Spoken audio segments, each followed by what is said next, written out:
Before we start, we would like to acknowledge the traditional owners of the land we're recording on. For me, that is the Gadigal people of the Eora Nation. And for me, it's the Wurundjeri peoples of the Kulin Nation. Just a warning, in this episode, we do touch on suicide. So if that's something that you don't want to listen to, please skip forward. Look at my baby first. Look at your friggin' baby. What's your baby staring at? Bitty now, bitty later. Not bitty now, bitty later. She just snorted in my ear. No, not bitty now, Yvie. Not in front of the guests. Put your tit away. All right, put my boob away. Stretch. Oh, stretch yourself. I was having a stretch to get ready to introduce this episode because I wanted to use that time to be creative, but instead I just awkwardly stretched. So pretty much welcome to Two Girls, One Pod with Angie and Yvie, and that's it. Yay. Well, that was a bit of a stretch, but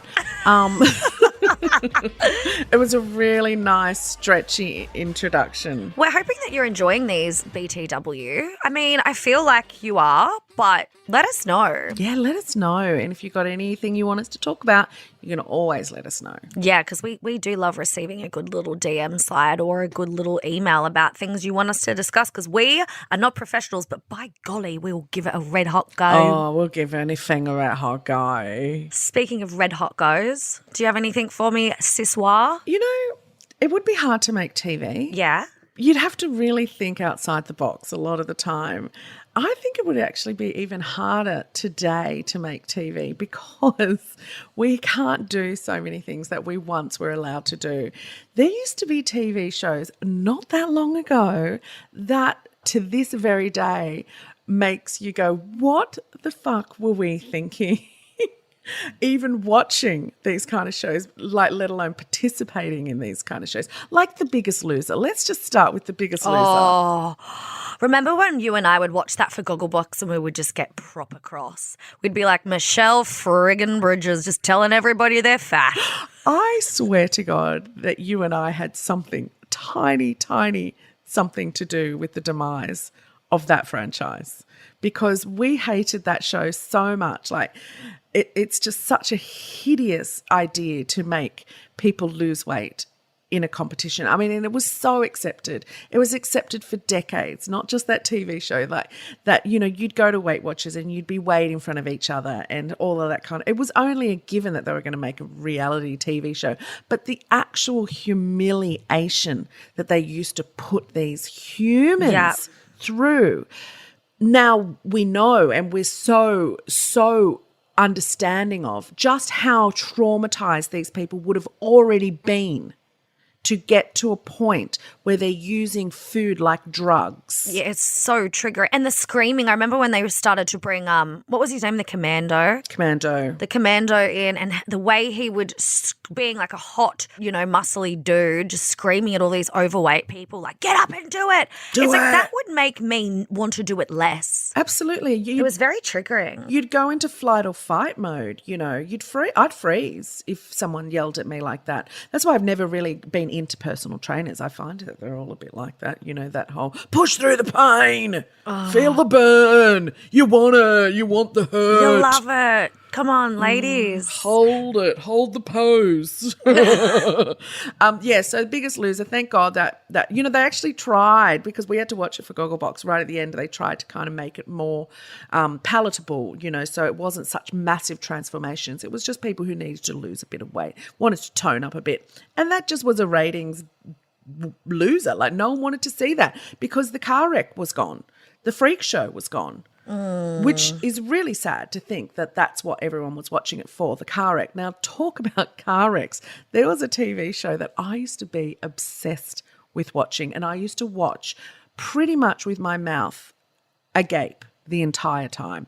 And sometimes I would take the day off work to watch it because it used to be on during the day. It was called The Swan. The Swan? I've never heard of it. Where they would take a really ugly woman, always a woman, ugly, fat, everything was wrong with her. And they would give her cosmetic surgery, plastic surgery. What? They would change the shape of her body. They would change everything about her face. They would give her a wig, like everything. Everything was manufactured. And then they would present her to her family and friends as the reveal. And she'd get to see herself for the first time in that reveal. What the hairy hell? It was fixating, this TV show. You've got to go and watch it. It's like you would not believe what you're watching.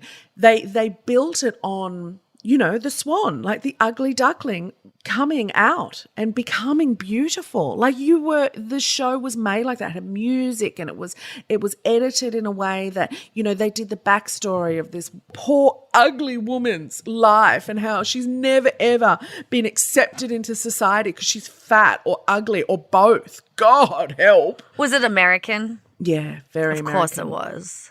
But what happens if they got a makeover and it's cosmetically enhanced and they didn't care for it, but it's cosmetic? They can't change it. So I'd say there would have probably been some not known about lawsuits. Yeah, for sure. Although they would have probably had to sign off on everything. And just like anything, like recently we've had a cosmetic surgeon just been kind of not allowed to operate at the moment. And I almost went under the knife with him with a tummy tuck. And I remember going to see him and it was such a fast turnaround. Like it was going to be next week, the operation. God. And my gut was like, I don't know about this. He asked me to lose 10 kilos, but he'd never weighed me. That's so bizarre. So there was so many red flags. Me and my manager were like, oh, this isn't good. Because it was going to be kind of a contra thing. You know, I would promote him and everything. And I'm so glad I didn't do something like that. That's too risky with something so big. I found out during that something that Australia really needs to start dealing with. Did you know that you can be a cosmetic surgeon without being a surgeon, like having a license as a surgeon? He's a dermatologist. But a plastic surgeon is very different to a cosmetic surgeon. Yes, so different. Isn't that amazing? And we don't know these kind of things. Anyway, so The Swan, you must go back and have a look at some of these episodes. You'll probably only be able to get through half of one. But the build-up was what got you, you know. It was that freak show. Yeah. There was a show called There's Something About Miriam, which was a UK show. And that woman actually ended up coming and being a guest, like not an intruder. What was the things on Big Brother where they just came in? Yes. Oh, my God. And I remember all the boys were like flocking to her, but then one of them said something about there's something not right. Yeah.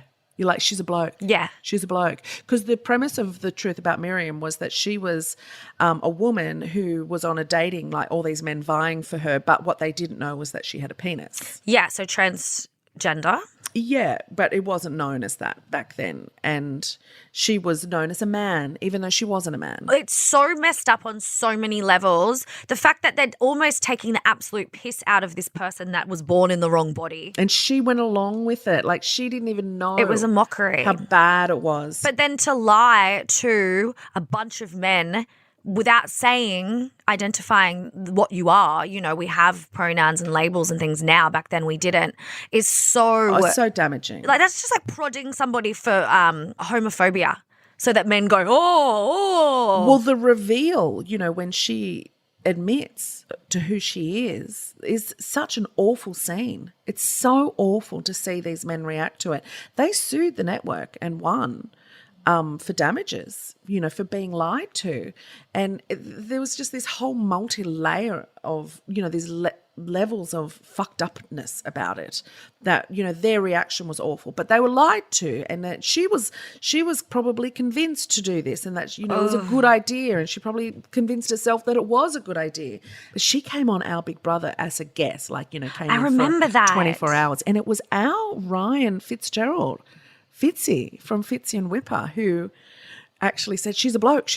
Really? Because he either knew who she was already. He might have watched her. Yeah, I'd say he did. Oh, sorry, girls. We were literally just talking about you, and he just walked in. Wrong studio. No, Fitzy literally just walked in. Do you remember something about Miriam? Yeah. We were just talking about you. She ended up taking her life. She's gone. Yeah. Holy shit, this podcast just oh got my God. heavy. Really heavy story. And if you go back now and watch them sending them in to us. Yeah. And they sent her in hoping that I would... Imagine, like, to think now, to do that now on television. It's so fucked up. It's insane. And Well, the guys that she did the original show with, Yeah. they sued and won. Yeah, we And were all just the- talking. they This got is huge so weird that payments. he's So just weird. walked in. So weird. That was perfect timing, was though. great timing. That was like universal because we were like, pretty sure Fitzy did that. Yeah. Like, you noticed, oh my God. And we didn't know she'd taken her life. We were just going to look her up. Oh my God, that's huge. Well, thank you for that little tidbit. So, this is actually how detrimental, like, how incredibly fucked up that show was for her. Jesus, I didn't know that. Like, I That actually is felt even like that gave me a bit of worse. anxiety. That was devastating to hear that, wasn't it? She was only 38. Oh my God, that poor, poor woman. That actually has made me feel really like, I feel sick. And I can't believe we would actually watch. You know, to make that a source of entertainment is really hideous. So thank God we don't do those kind of shows anymore. So it would be kind of hard these days to come up with ideas that, you know, wouldn't be shot down in a boardroom, everyone going, no, absolutely not. Cancel. But it just makes our story ideas, people who make those kind of reality shows, they just have to do better. Exactly. Rest in peace, Miriam. You did not deserve any of that you went through. And I'm very, very sorry that happened to her. And her family. That's just, oh God, that's awful. So we spoke about a uniform change recently in a particular industry company, and it rhymes with Schmooters. Where they made the girls wear their teeny tiny pants up their bums. So there's another one. So there's this article and it's from bikinis to bike shorts. So the volleyball team actually got fined because they didn't want to wear their teeny tiny bikinis and they wanted to wear little bike shorts. The Norwegian female volleyball team, they were fined for wearing shorts. Are you serious? Do you know how hard it would be to even, as us, not even as freaking actual athletes, playing any sport in those tiny ass bottoms? Like, I'd be so scared my bits would hang out. What if you've got your period and then they get fined because they want to wear something that covers up their vaginas? Well, yeah, just being probably more comfortable. The shorts would probably hold them tighter as well, which is what you'd want. Yeah, well, you would think so. And it's also their body. So why can they not? Oh, it's so annoying. Well, it should be their choice as a collective. Uniforms, whatever. I'm not really into uniforms, but if you got to have a uniform, you know, to represent your country in a sport, I get it. But I think the team should be making that choice. They're the ones that have to wear it. Yeah, 100. That fine that they were incurred was publicly and famously talked about by Pink, who offered to pay that fine because she was so angry. Oh, yeah, I think I saw that somewhere. Good on her. Trust Pink to do something like that. She's so fabulous. Yeah, talk about woman power. They did actually change that because of that event that happened. The rules changed for their uniform. They are allowed to wear shorts now. Well, thanks be to God for that. And speaking of thanks be to God and uniforms, I remember actually in primary school there was never an option to wear. No, that's a lie. I think there was option to wear shorts, yeah. But in high school, there wasn't an option. And I remember playing sport and being absolutely mortified that I had to wear a skirt. And these skirts would blow up in the wind. Yeah. And all the older boys would yell out, woo! Because they were pleated volleyball skirts or netball skirts. Like they would blow in the wind, and they were our sports skirts. We had bloomers underneath. Yeah, we didn't. You could wear any knickers. Oh God! Well, we could wear anything underneath, but we didn't. We made sure we wore these massive green or black granny undies, sport undies, but because they'd blow up all the time. But just the fact that it always annoyed the shit out of me. And it wasn't even the sport, but we were made to do PE and sport in these skirts. But we were made to wear skirts to school. There was no other option. Yeah. We had a tunic in junior high and a skirt in senior high. No pants were an option. No shorts were an option. Yeah, that's gross. What? Like, that's ridiculous. Wildly disappointing. But I remember when we all just, like, as we got older, we were able to wear shorts. And I remember that at first it was like not cool at all. And all the boys would be like, you're a lesbian because you would choose the shorts over the skirt. Boys would say that to us. But then we got to a point where we were like, we actually would never fuck any of you anyway. So say whatever you want. And you're probably right. I probably am a lesbian. So, how do you like me now, boys? I'm going to put my bloody shorts on and call it a day. And I wore my pants then, all the shorts all the time. I was like, I don't want you looking at my knickers. Oh, God, I wish I'd been able to wear shorts at school. Like, just, we used to have to sit on concrete every day in the quadrangle in a skirt. Yeah. Oh, I remember those feels. Oh, it's so hideous what women, you know what? Can I just say, if you want to wear a skirt, wear the friggin' skirt. There needs to be an option for girls. But you know what? There needs to be an option for boys if the boys want to wear a skirt. Because if anyone should wear a skirt, it should be boys who've got junk that they may want to cool down at some point. So if anyone should be, even in the history of fashion, wearing skirts, it should be men, not women. Yeah, it would be very comfortable for them, wouldn't it? Very. Well, that's where the Tongans, like the Islanders, they wear, what are they, sarongs, and the Scottish, they wear kilts. Yes. Skirts, the imams, like they wear dresses.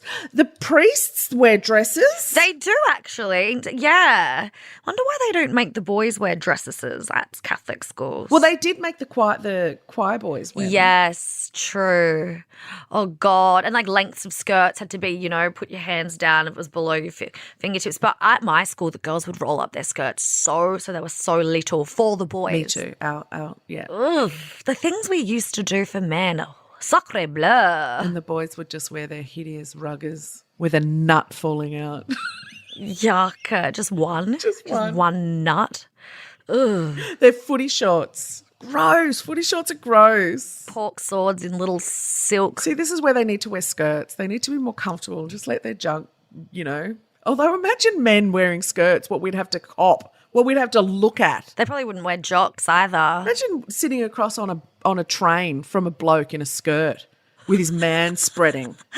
Not for me. Not for me. I'm blind. I can't see anymore. But yeah, if you want to wear a skirt to school, wear it. But if you want to wear pants to school, wear pants. And don't let boys tell you look like a lesbian. That's just because they are so insecure in their own little selves and they actually want to wear the skirt. So don't listen to them. What she said. End of rant. I've got a dress on today. Do ya?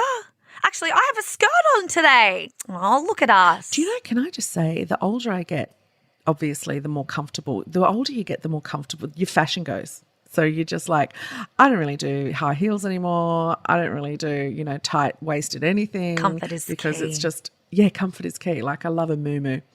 But I'm a big one effort girl.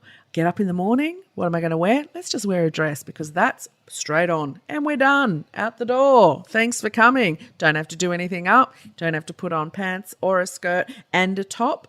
It's like, nah, you've got a one-stop shop there. Thanks for coming. Let's go to the dog park. Woo! She's ready to roll. So that's it from us today. We've done fucked up TV shows and uniforms that no longer serve us. So thanks for coming. Goodbye to both. Yeah, goodbye to both and goodbye to you all. But if you enjoyed this episode, head to Apple Podcasts, go to Nova, the Instagrams, go to Angie and Yvie, the Instagrams, and subscribe, review, and all the things. And thanks for coming, and we'll see you next week. Okay, love you, bye. Okay, love you, bye.